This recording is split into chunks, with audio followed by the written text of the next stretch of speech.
ఇవాల్టి రోజున ఏదో కొంతమందిని పక్కన పెడితే మహానుభావులు చాలామంది వాళ్ళేం పాకులాడకుండానే కీర్తి వచ్చింది. వాళ్ళందరికీ కీర్తి నేనైతే వాళ్ళు ఏదో పాకులాడి తెచ్చుకున్నారని అన్నం.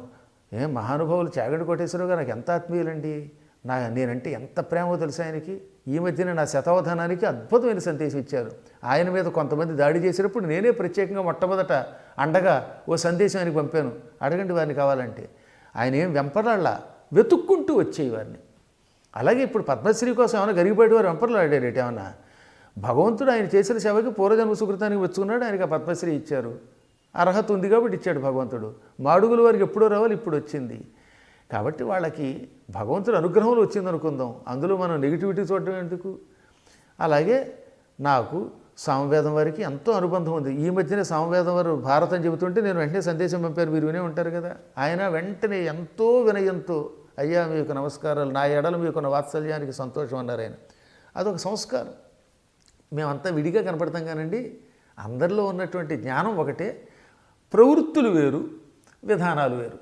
కాబట్టి మేము అందరము కూడా మా కర్తవ్యాలు చేస్తున్నాం, ఎవరికి ఎంత ఇవ్వాలో అంత ఇస్తారు భగవంతుడు. ఇక అది దాని అనుబంధం కూడా అనలేము. ఆయనే నేను, నేనే ఆయన అనుకుందాం కాసేపు. త్వమేవాహం నసంశయ అని కాళిదాసుతో అమ్మవారు అన్నట్టే.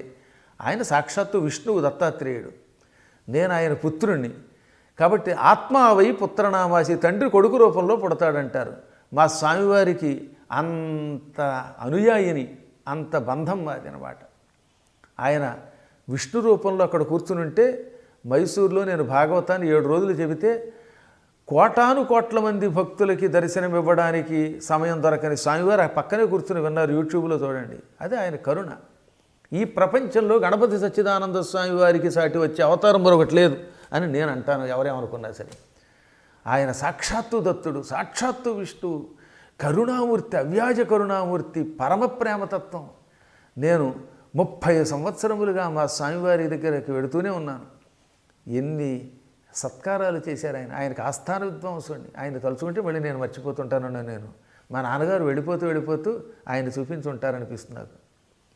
మా నాన్నగారు చెప్పారు 1990వ సంవత్సరంలో, నేను నీ పక్కన ఉన్నా లేకపోయినా స్వామివారే నిన్ను రక్షిస్తారు అని. మా నాన్నగారు 2001లో వెళ్ళిపోయారు, అంటే 24 ఏళ్ళు నిండిపోయింది. అప్పుడు 25వ ఏళ్ళలో రాబోతున్నాం, అవునా? నేను స్వామీజీ దగ్గరికి వెళ్ళి 30 ఏళ్ళు.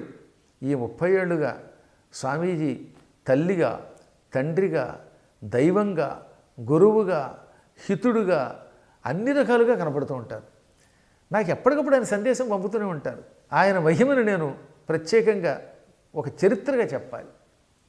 కలియుగంలో నడుస్తున్న దైవం ఆయన. అందువల్ల ఆయన బంధం గురించి ఇంకా చెప్పాలంటే నాకు మళ్ళీ శరీరం పులకింతకు గురై పురాణంలోకి అడుగు పెడతాను. ప్రస్తుతానికి మా స్వామివారికి భక్తి శ్రద్ధలతో నమస్కారం చేసుకుంటున్నాను.